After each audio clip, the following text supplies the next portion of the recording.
Hey everybody, how's it going? Welcome to the I Love This Shit podcast. How are you guys doing? I'm doing pretty good myself, actually. I am on vacation for the next 6 to 7 days from work. I'm going to try to block record maybe a handful or two of episodes in that time so that way I can get, some stocked up and ready to go for the next few weeks or so. I might do one a week. I might do every 2 weeks, maybe twice a week if I get enough. We'll see how scheduling and everything goes. It's kind of hard to do a lot of episodes when you have roommates. Not that they're not accepting of it or whatever. It's just you gotta have quiet when you record podcasts, and when you have a house of 4 people, it's a little hard to have a quiet house. So let's get into it, guys.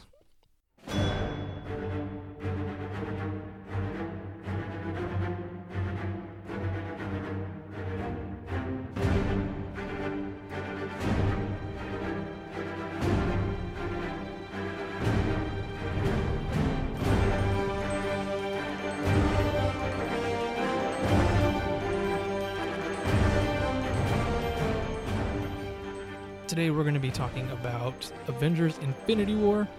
I meant to record this podcast yesterday when I just got done seeing it for the second time in about 4 days. Yes, it's that good, guys. You really need to see it. If you haven't, it had the biggest opening of a movie ever in the US, worldwide. If you haven't seen it, I'm very surprised. Also, if you haven't seen it, you shouldn't be listening to this episode because we are going to be talking spoilers galore. So as I've said before, I have no structure for what I do here. I just tell you my thoughts as they come. I may have some pinpoints to guide me along, but I don't write anything down. I don't do any of that because it sounds planned. And this is by far from planned. I just wing it every time. To me, it sounds a little more genuine. So anyway, onwards to Infinity War. Guys, this movie has been 10 years in the making. Was it worth the 10 years? Well, if you have seen the movie, you know about that ending that did piss a lot of people off. I really enjoyed it because, it's supposed to be a 2-part ending, just like any franchise there is. They always have it split into 2, even though the producers, directors, everybody at Marvel and Disney said that this was going to be its own movie. Part 2, or part 4 rather, was going to be its own thing, its own story. This one was supposed to be summed up. If you've seen the movie, you know it did not sum up at all. It's definitely left wide open. And I'm going to guess they did that as a pretty genius marketing plan because you're going in thinking you're going to see the end of this story and you're going to get a whole new one in part 4. That is not the case. So good move on them. A lot of people were pissed. Like I said, I liked it. I thought that was a very good way to do it. It has to get you hyped up for the next one. What else were they going to do? Give you a satisfying ending to this one? That's just not what was in the cards for them. So, getting into the movie. Who is in it? It's actually easier to say who isn't in it. And if you have seen it, you'll know that those that aren't in it are it's mostly Ant-Man that's missing, but apparently he's supposed to play a bigger role in the second movie, which is why his movie comes out in July, and then we get a Captain Marvel movie, which if you stay to the end credits, she's going to play a big part in the next one. I believe we get Captain Marvel in March of 2019, a month and a half, 2 months-ish before Avengers 4 comes out. But who is in the movie? Well, let's run down the list. We have Iron Man, Thor, Hulk, Captain America, Black Widow, Doctor Strange, War Machine, Spider-Man, Black Panther, Vision, Scarlet Witch, Falcon, Bucky Barnes, the Winter Soldier. You have Loki, Heimdall as the main Avengers, but then you also get all of the Guardians of the Galaxy, Quill, Mantis, Gamora, Drax, Groot, Rocket, as well as all the People from Wakanda join in. You have everybody from all the Marvel movies up to this point, all in one movie, which is insane. I know a lot of people were complaining about how the movie is all over the place because you don't get everybody, all the characters in one place at one time. Everybody's spread out through this entire 2 hour and 36-minute movie. It's a very long movie. And, it kind of needed to be. You had to give everybody motivation for wanting to, wanting to kill Thanos, wanting to have their own reasons for it. Like Thor, the very beginning of the movie, Thanos kills his best friend Heimdall, played by Idris Elba. And then he proceeds to overpower Hulk, who Heimdall sends back to Earth safely, for which he dies. Heimdall dies. And then, Loki, being Loki, tries to come in and save the day and does not at all. Winds up getting his neck snapped. Which was, I've never been the biggest fan of Loki, but that was just, that was really terrible to see. That was pretty bad. And, the anguish that Thor goes through of losing everybody. He even says, if I am wrong about beating Thanos, then what else do I have to lose? I've got nothing. Now, in terms of the storyline, seeing it the second time, I didn't realize how much of this movie actually takes place in outer space. You have Thor in another part of the galaxy trying to get a new hammer after his hammer was destroyed in Thor Ragnarok. And then you have he's joined by Groot and Rocket. And then you have Stark and Spider-Man, Doctor Strange, Quill, Mantis, and Drax. They're off on Titan, I believe, trying to get Thanos to come to them, while you have pretty much everybody else back home on Earth. But you don't really see that a whole lot. Strangely, even though the movie does jump around a lot, it's really not set on Earth for very long. The final battle, I feel like, being the final battle in Wakanda, being the largest chunk of the movie that was actually on Earth, which I didn't, like I said, I did not notice that the first time at all. You get so caught up in everybody else's storyline, and it's all in space, which was actually kind of cool to think about, to notice the second time around. And character-wise, you have some really great characters to begin with, and everybody gives top-notch performances. They didn't give everybody as necessarily strong of storylines as they could. I get that you have over 30 main characters. You can only do so much with certain people. So some people kind of take a backseat in terms of motivation-wise, like Iron Man. Yes, he says that Thanos has been sitting in his mind for the past 6 years because of him invading and destroying New York and all that, but, that wasn't a real personal connection like it was for, say, Gamora or Drax, or even Thor, which they gave Thor surprisingly a pretty big role to play in terms of his motivation to wanting to kill Thanos, being that Thanos killed his best friend in Heimdall and killed his brother Loki. And his storyline comes off as one of the more sentimental, I guess you could say, of them, with Gamora as being probably top tier. That's her stepdad. She hates him. All the motivations he's had over the years to try to kill him. And, oh God, one of the most effective scenes, I feel, is Thanos goes to this other planet that actually has Red Skull from the first Captain America movie. They go to Vormir, which has the Soul Stone on it, to which Thanos is told you can only acquire the Soul Stone if you make a sacrifice of somebody you love.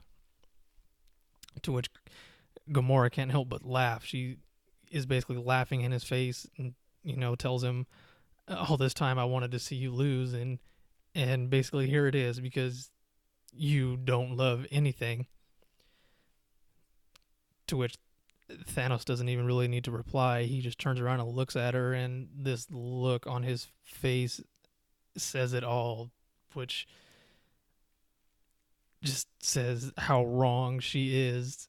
And he starts to cry, to which she says, "Oh, tears, really?" To which Red Skull says, "They're not for him." And it finally dawns on her that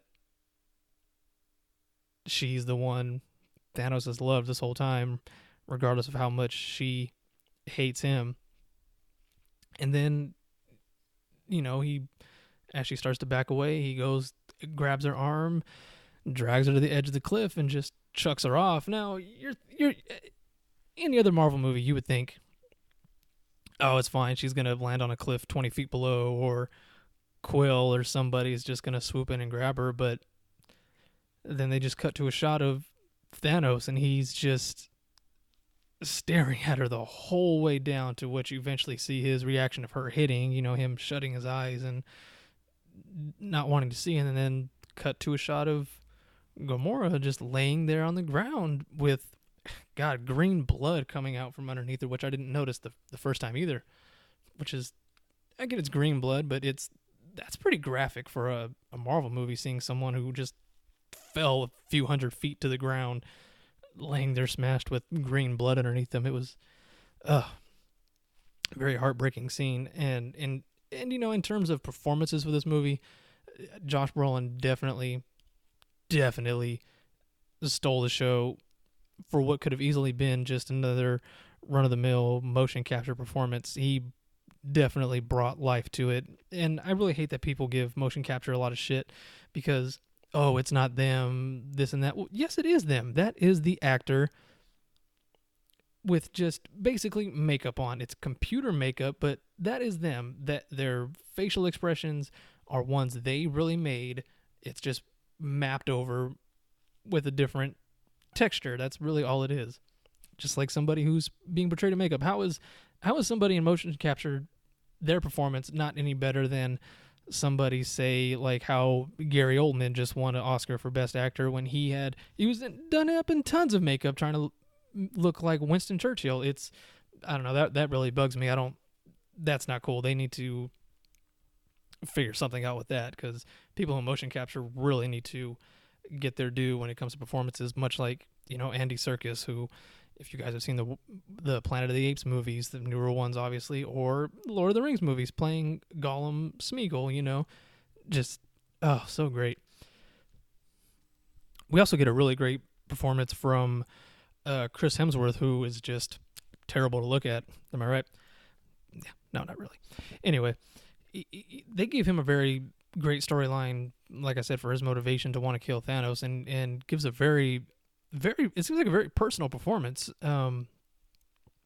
He definitely got in touch with the I want to say softer side of Thor, just because there's a scene where, he's explaining to Rocket about his motivations for wanting to kill Thanos, and just does he only does the single tear thing because he only has one eye at this point. He does get another eye from Rocket, who after Thor puts in his eye, Rocket says, I would have watched that, which was a very great scene. That was a very great team overall to throw together, of Rocket, Groot, and Thor. That was a very good combo of characters to throw together. They all worked really very well together.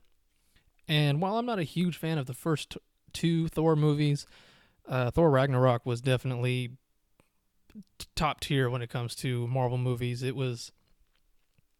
may not have been like, maybe some people say like the most imaginative, but you know what? It was definitely one of the most fun, lighthearted ones, which is strange because we're, when Thor Ragnarok came out last year, we're getting to the end of this Marvel run of films and characters, and they just decided to have a lot of fun with it, and you have a lot of fun watching it. Taika Waititi did a great job in that movie, which, if you guys have never heard of Taika Waititi, he played Korg in the movie, who is missing from Avengers Infinity War, which really pissed me off because he was one of my favorite characters from Thor. And it kind of bugs me that he isn't in this movie because he was on the ship with Thor and Loki and all them at the end of Thor, but isn't in this movie at all. Who knows? Maybe he left somewhere else in between and is going to come back later, because the producer said that you're going to see more of Korg, which I really hope. And another great performance was Chris Pratt. He his comedic timing is very great as Peter Quill, but then he has some very softer moments, mostly when it comes to Gamora, obviously, and he does kind of piss you off at one point of the movie because he lets his emotions get the better of them, which really screwed up their chances of winning against Thanos. Which, it's almost kind of expected. This movie is basically like a giant wrestling match. Of, oh, they're winning, they're losing, they're winning, they're losing, and then it gets to the point where it's like, oh, they're about to win. Nope, they, just as they get to the top of the ropes to drop down on them, they just get pulled, their feet get pulled out from underneath them, and they're back to square one, basically, which is definitely how this movie goes, and they do not come out on top by the end of this movie. And Zoe Saldana, she always does a great job. She brought a very sentimental performance to this movie that I feel like you haven't seen much in the other two Guardians movies. Now that she does die in this movie, but who's to say that either Guardians Volume 3 isn't going to take place in between? They can always have it set in between Infinity War and that one and Volume 3. Or who knows, maybe she's going to come back like most of the characters that supposedly die, quotes, at the end of the movie. But, we'll see. We also get a very cool and surprising cameo from Peter Dinklage as the King of Dwarves on the planet where Thor goes to get a new hammer, which becomes Stormbreaker. It's just so funny that he's the King of Dwarves, but when you see him, he is monstrous, so you kind of makes you wonder what their normal height people look like on that planet. That was a very cool performance. I know a lot of people will probably say, "Oh, it's Tyrion in space," but no, that totally different. He did a great job though for his little 8-minute part he had. It was a very good cameo. And then we have some very good performances from Elizabeth Olsen as Scarlet Witch and Paul Bettany as Vision, which their little love story almost takes, front and row center attention of the movie, being as that he has the Mind Stone, which he told Scarlet Witch from the beginning, you need to destroy this because, if he doesn't have it, then he can't win. Of course, they delay it and delay it until the last minute, and it totally backfires on them when they should have just done it to begin with. And who knows, maybe they would have won and that would have helped, but movies. I also thought it was really cool they gave Doctor Strange quite a big role in this movie. I wasn't expecting him to have as big a role as he does in this, which I felt was very cool. He really added to the story of this movie, and Benedict Cumberbatch did a very great job as he did in the Doctor Strange solo film. He, very funny and very sarcastic, almost like Tony Stark, which is very cool to see the two of them together throwing jabs back and forth at each other with how sarcastic and witty they can be. That was a very good pairing too, to show Strange and Stark together. It was just a great pairing, how they bounced off of each other. It was just really good. Robert Downey Jr., of course, always does good. He does a great job at playing Stark. But by this point, a lot of people are getting kind of sick of him. I've always been an Iron Man fan, and I felt he does portray Iron Man so well. But, he's very arrogant, egocentric, as we all know. And it was kind of nice to see him get his ass kicked in Civil War, because it's something that's been coming to him for a long time. He always wants to plan things out and do things the right way, but he winds up screwing up so many things, getting people killed, and just, he definitely needed a dose of his own medicine in Civil War, which he definitely got. Um, they need him to get in contact with Steve Rogers, Captain America, to which at one point he tells Bruce Banner, he tells him, like, you've been gone for a long time. He and I are not on speaking terms right now. And, Banner's like, this does not matter if you're not on speaking terms. This is way beyond that. And, I'm a little bummed we only get Hulk in the first 3 minutes of the movie, and then that's it. He's having issues bringing Hulk back out the rest of the movie, which I'm not entirely sure why they did that yet.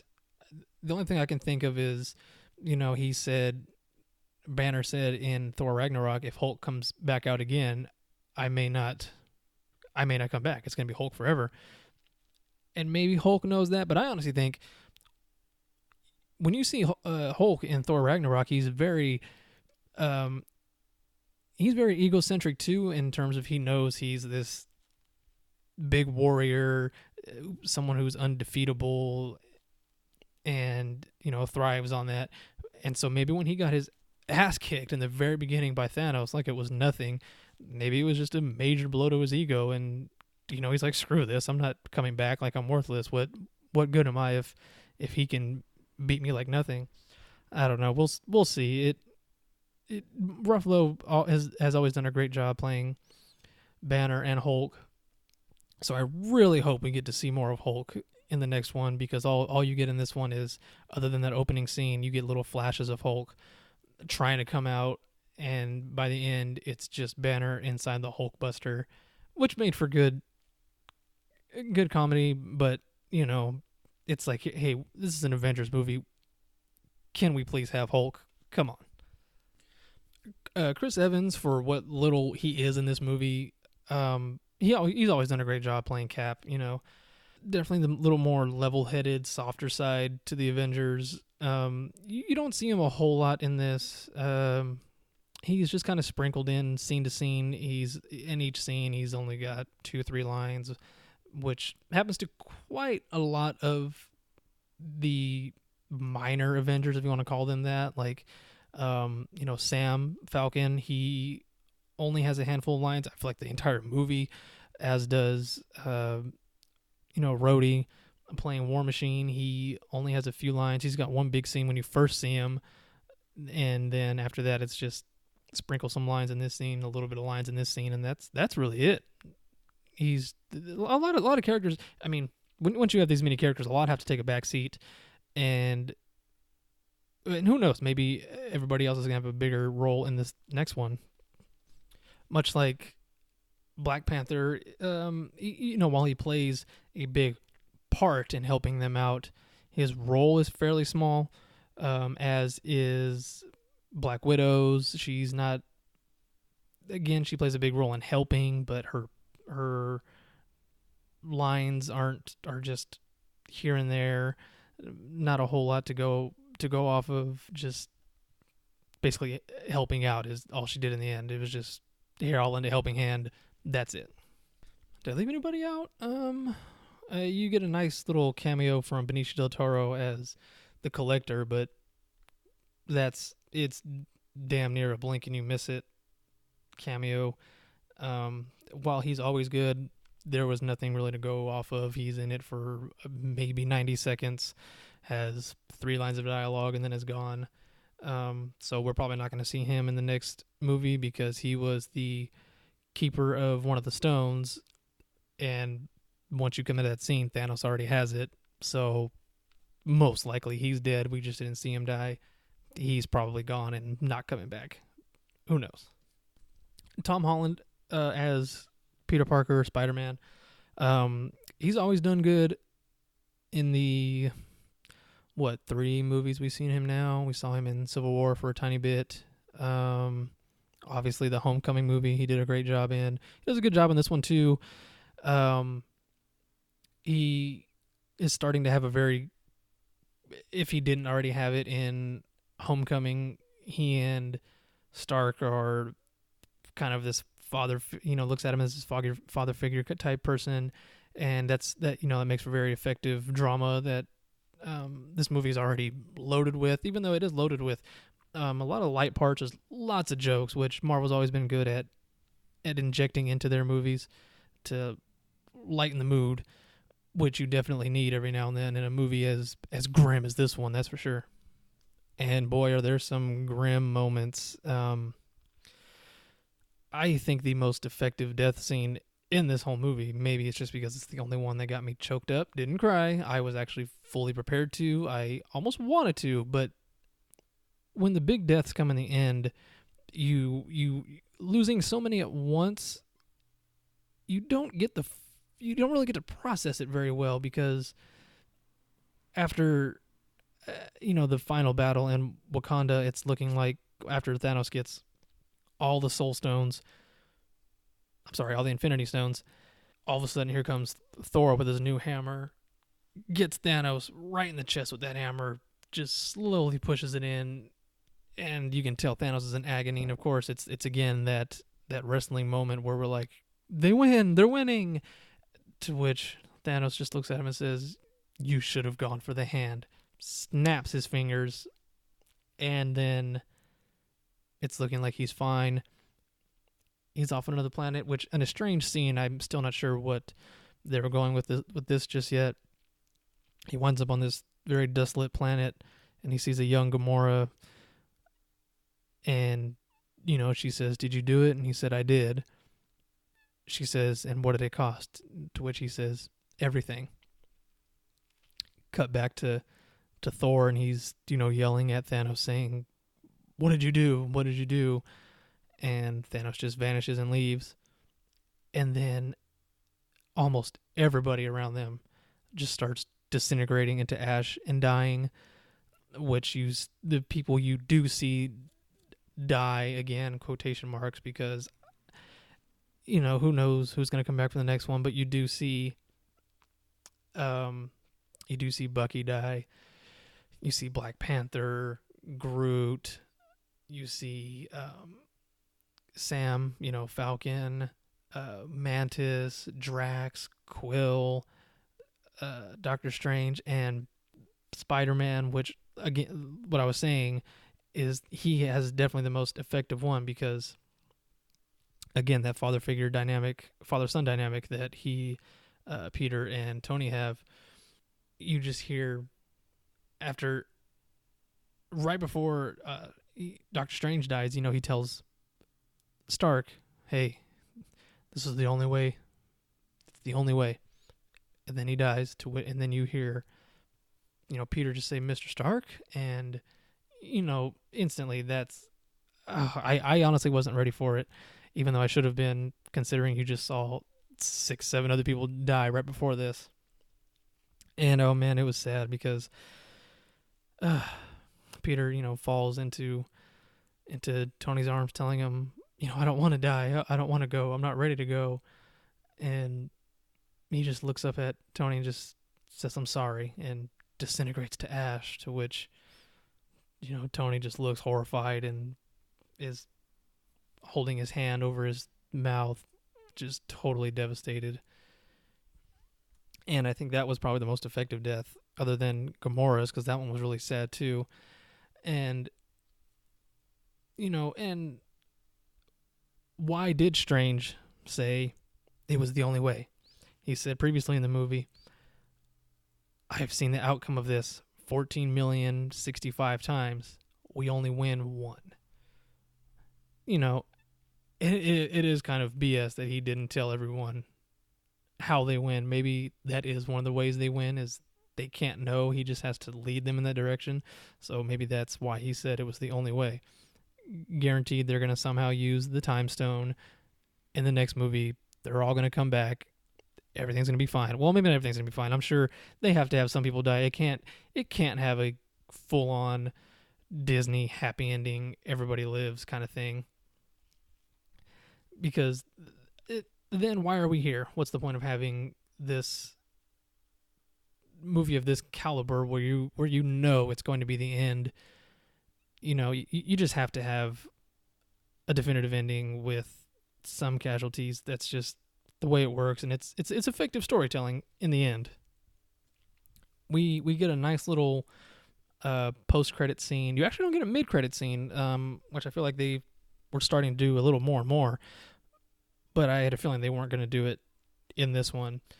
But you get a post credit scene showing Nick Fury and Maria Hill driving in the streets of New York, and chaos just starts. They get out of the car and see everybody disintegrating, and Fury looks back and sees Maria disintegrating, and as he's walking, pulls something out of his pocket and presses the device, presses a button on the device, and then he starts disintegrating. And in true, the way it's just amazing how they were able to interject a joke into, again, a very grim ending. In a very Nick Fury goes out in a very Samuel L. Jackson way as he notices he's disintegrating right before he fully disintegrates. He gets out a and is gone. And then we get a close up of the device he had, which looks like a very old kind of like 90s pager looking thing. It's just saying transmitting or sending, over and over, and you're wondering, oh man, like, well, first you're wondering, who is it he's trying to contact. But then it lingers on it saying sending or communicating for a while, and then it says connected, I think. And then all you get is a logo. And for those of you that know, it is the Captain Marvel logo. So obviously he needs some help from her. He feels she's the last line of defense to help them out. Why he's waited so long to call her when they could have used her in multiple movies before this, who knows? But we are going to get a Captain Marvel movie. We're only getting 2 in between this one and next May 2019 before the next final Avengers film. We're getting Ant-Man and the Wasp, who, again, I believe they're supposed to play a bigger role in Avengers 4. We get that in July of 2018, and then we're not getting Captain Marvel until March 2019, and then a month and a half, 2 months later, we get the final Avengers movie, and we're going to see how it all plays out. So, in summation, I'm sure I left things out, but, that's what winging it is.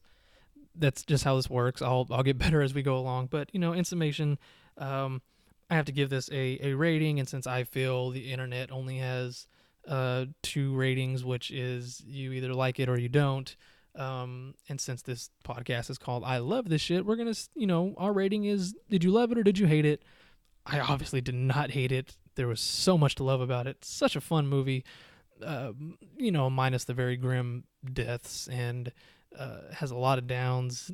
Everybody gets kind of put in their place and defeated at one point or another in this movie.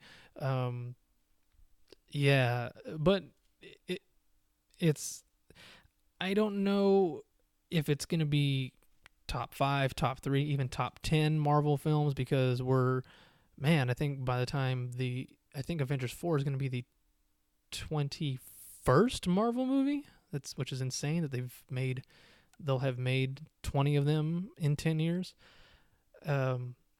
So we have to see how Avengers 4 turns out to know exactly how high this one is going to rank. But I did love it. Definitely did not hate it. I loved it. Absolutely. Obviously, because I saw it twice in the theater within 4 days. I know a lot of people who have said they really loved it, but they probably won't watch it again until part 4 comes out. I, for one, am probably going to watch it a handful more times. Not in the theater. I'm probably done with the theater for now, but, Blu-ray, I'm going to be all over it. I'll probably watch it 2 or 3 more times before part 4 comes out. So I did love it. Very, very great movie. It was very fun. And, it was a very fun movie-going experience. We went, it was my girlfriend and one of my roommates. We went to a 7 p.m. showing, the preview night before, movies generally come out on Fridays. We went Thursday night. The theater wasn't full, surprisingly. It was packed. Just throwing out a number, if there was 300 seats in there, maybe 20 were empty, if that. 10 were empty. Other than the 2 douchebags we had behind us. Those guys were really annoying. But other than that, it was a very great crowd. I love movies like this because it is an event. It gets so many people out wanting to see it, diehard fans. It really does feel like you're going to a major event when, you are just going to the movie. But it's movies like this that is what makes movies fun. You get a huge turnout of people. It like I said, it's an event. It becomes a thing. Before the movie started, there was the usual noisy banter and chatter between everybody. And then the trailer started, so the banter kind of quieted down, but you can still hear people mumbling and opening their food and eating and whatnot. And then after the trailers, which, dear God, in my showing, the trailers went on for almost 30 minutes, which is a bit much. That is a lot. That's very long, especially for a movie that everybody's highly, highly anticipating. But then after the trailers ended, there was a good maybe 10 seconds or so of just black screen, and the atmosphere definitely changed. It got very quiet, and then that Marvel Studios logo came up. Everybody started cheering. Everybody just went crazy, which it always gives me the chills, and it's just so much fun when audiences are very interactive like that. It makes for a very great movie going experience. And then you saw that very grim opening with Thanos defeating Thor and Hulk, and then killing Heimdall and Loki and everybody else that was on their ship. And then you cut to the title, Avengers Infinity War. Again, everybody started cheering. And anytime a new Avenger was introduced, everybody would start cheering. It was so cool because some people, the way they introduced Peter was towards the opening when Thanos' right-hand men or his stepchildren were invading New York to get the Time Stone from Doctor Strange. They cut to a shot of Peter's arm, and you see his arm hair stand up, which obviously is his Spidey sense. Everybody immediately knew who it was. As soon as they saw his arm hair pop up, everybody just lost it. Everyone started cheering and, going crazy.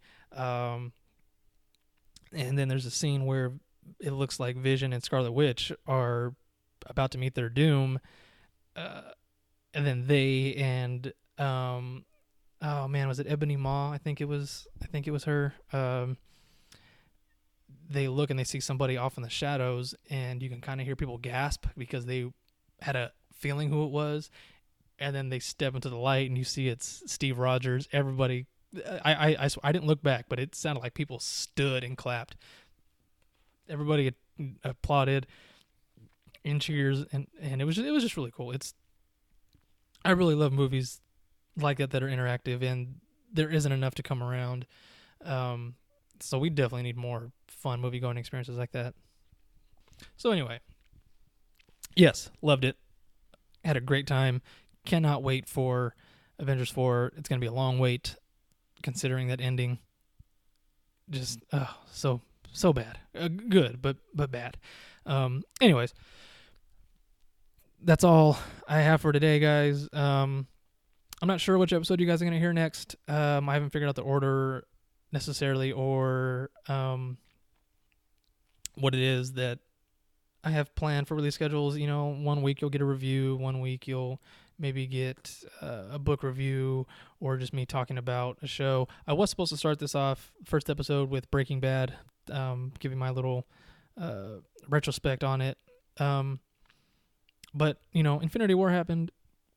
Normally nothing really takes precedence over Breaking Bad, which is my favorite TV series of all time. But, Infinity War, man, that it's still fresh in my mind.